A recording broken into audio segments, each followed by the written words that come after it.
ওই গেদা ওই গাছ ওইটা সাইডে ভরে বেড়ে দিছে হাই রে সুকা খাবার মন ধরে গো সারা দিন খালি মনে করে সুকা খায় গেদির বাপেরে বাজার থেকে আধা কেজি তেঁতুল নিয়ে আবার কইছিলাম গেদির বাপের বলে মন নাই না আঙ্গুরে মেয়েতে একটা আল্লাহ দিছে এখন আমি চাই আঙ্গুরে একটা পোলাও। তুমি কি চাও? তুমি যেটা চাও আমি ওটাই চাই দেখুন নড়তাছে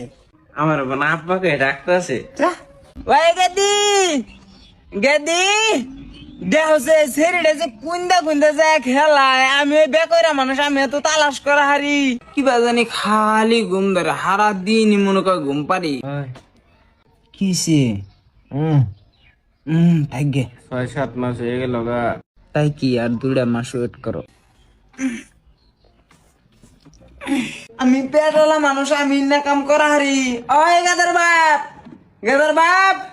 আছে এই যে একটু উপরে তুইলা দাও কেননা তো গেদার বাপে হারাড়া রাত ঘুমাবো না খালি জায়গা থাকবো আমি কত কই ঘুমাও না ঘুমাম না তুমি বেকরা মানুষ জানি না কখন বা কি হয়ে যায় তোমার কিবা হয়ে গেলে আমি তো বাঁচব না উমা গো কত জোরে কামড় দিছে যা সেরি হাই রে হাই একবারে দাঁত বয়ে গেছে কাকু এই আর জানি দুধ খাবার আস না যা হসপিটালে গেতাইছি না গেদার বাপে দোকানে গেছে আশা কর্মী হাতে যাবো